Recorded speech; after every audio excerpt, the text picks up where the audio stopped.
Ny mety ho toetr'andro eny an-dranomasina ny sabotsy 4 febroary 2024 amin'ny 9 maraina hatramin'ny alahady 5 febroary 2024 amin'ny 9 maraina. Mila tohizana hatrany ny fahamailona ho an'ireo mpampiasa ranomasina na tsy misy aza ny filazana fampitandremana.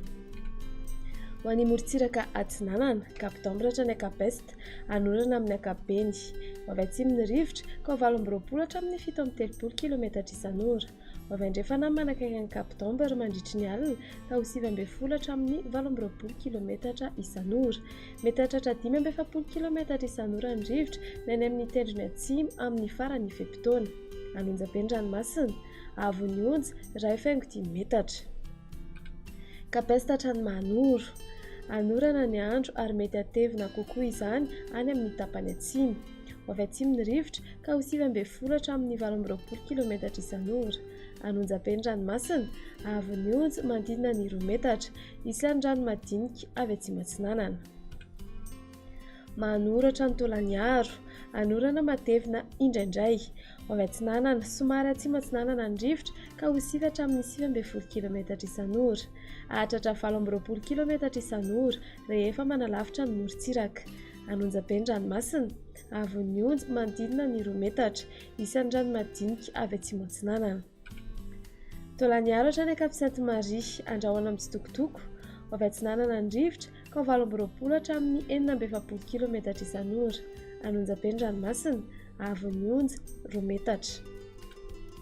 Ho an'ny morontsiraka andrefana, Cap-Sainte-Marie hatrany Cap-Saint-Vincent, andrahoana amin'ny tsitokotoko, mety arahin'orana tandrifin-drahona vitsy ny maraina. Io vaovao fisokan'ny rivotra amin'ny fiandohan'ny fe-potoana ka ho 9 hatramin'ny 19 km isan'ora.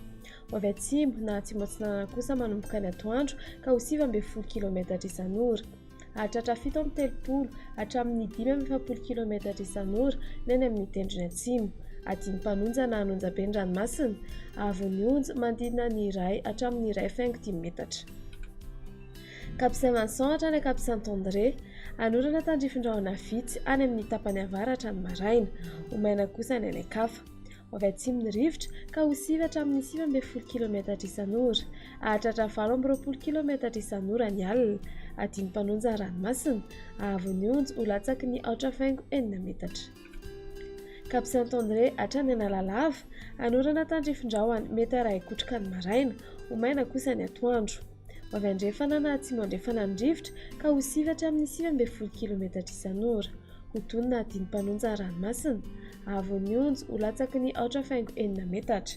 Anonjabe anaty oram-baratra ka mety hahatratra 2.5 metatra ny Avon'ny onja. Analalava hatrany Cap-d'Ambre, anorana tandrifin-drahona mety arahi-kotroka. Ho avy atsimo andrefana na andrefana ny rivotra ka ho 9 hatramin'ny 19 km isan'ora. Ho tony amin'ny ankapobeny ranomasina, Avon'ny onja ho latsaky ny 4.4 metatra. Anonjabe na ahery anaty oram-baratra ka mety hahatratra 2.4 hatramin'ny 2.4 metatra ny Avon'ny onja.